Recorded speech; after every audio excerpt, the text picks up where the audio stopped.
मुझे आश्चर्य है कि परमाणु परीक्षण की भी आलोचना की गई। पूछा गया देश के सामने कौन सा खतरा था। मैं 1974 में सदन में था जब श्रीमती इंदिरा गांधी के नेतृत्व में परमाणु परीक्षण किया गया था। हमने उसका स्वागत किया था, प्रतिपक्ष में थे फिर भी स्वागत किया था, क्योंकि देश की रक्षा के लिए वो किया गया था। उस समय कौन सा खतरा था? क्या आत्मरक्षा की तैयारी तभी होगी जब खतरा होगा? अगर तैयारी पहले से हो तो जो खतरा अगर आने वाला है तो खतरा भी दूर हो जाएगा। खतरा अमल में नहीं आएगा।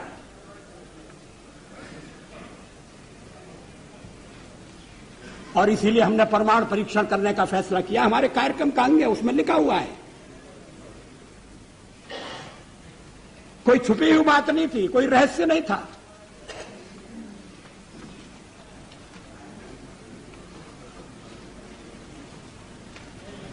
अध्यक्ष महोदय, परमाणु परीक्षण के बारे में श्री चंद्रशेखर जी ने कुछ विचार व्यक्त किए।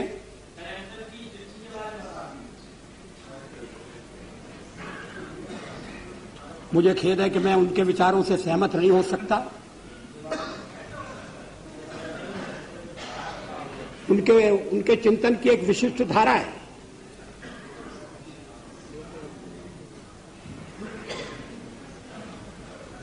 लेकिन 50 साल का हमारा अनुभव क्या बताता है?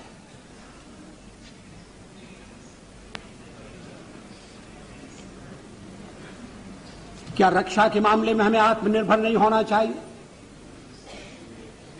केवल एक पड़ोसी नहीं, हमारे अनेक पड़ोसी हैं। इस समय यूरोप में क्या हो रहा है वो एक चेतावनी है।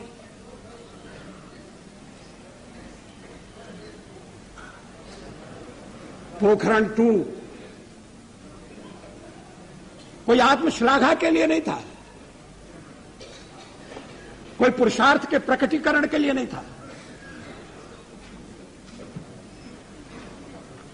लेकिन हमारी नीति है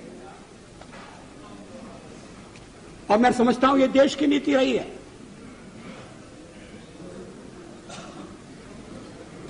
कि मिनिमम डिटरेंट होना चाहिए।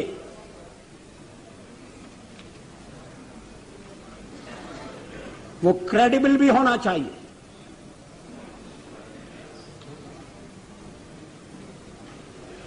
इसलिए परीक्षण का फैसला किया गया। उसके कारण कुछ कठिनाइयां आएंगी, हमें मालूम था, लेकिन देश उन कठिनाइयों का सफलतापूर्वक सामना करेगा, यह भी हमको विश्वास था और ऐसा ही हुआ। आर्थिक प्रतिबंध हमें आगे बढ़ने से नहीं रोक सके।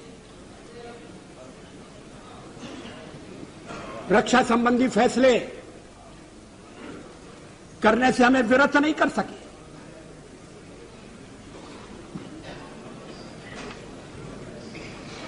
लेकिन परीक्षण के साथ हमने यह भी ऐलान किया कि हम परमाणु हथियारों का प्रयोग करने में पहल नहीं करेंगे। No first use. हमने यह भी कहा कि जिनके पास परमाणु शस्त्र नहीं है, हम उनके विरुद्ध उनका उपयोग नहीं करेंगे।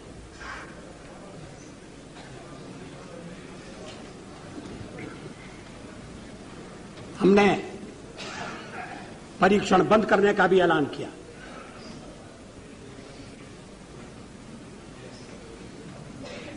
सचमुच में पोखरण में हम एक और परीक्षण कर सकते थे,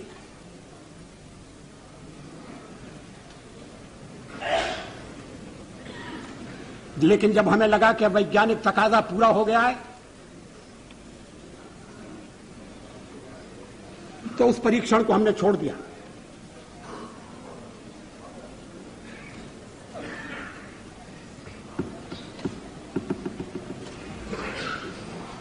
एटमी हथियार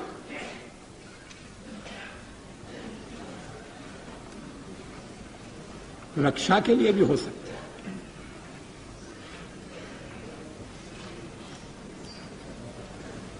युद्ध टालने के लिए उनका प्रयोग हुआ है।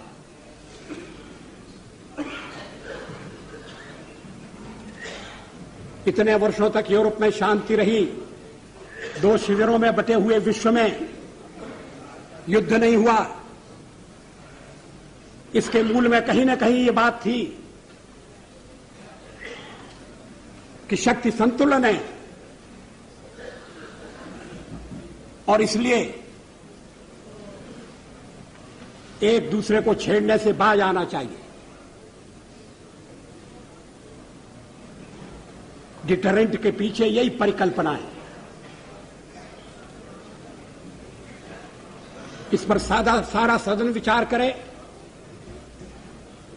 इस बात की आवश्यकता है।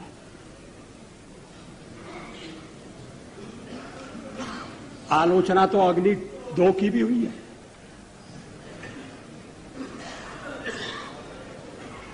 और उस दिन बड़ा विचित्र दृश्य उपस्थित हुआ जब सवेरे हमने अखबारों में पढ़ा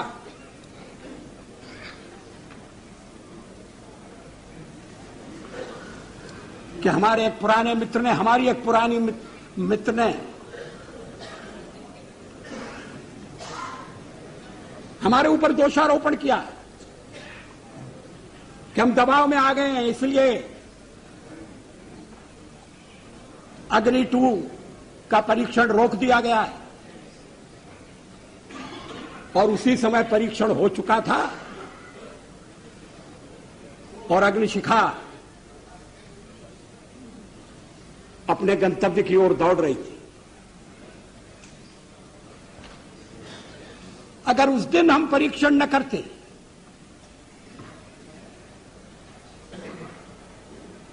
तो वो उनका वक्तव्य भ्रम पैदा कर सकता था।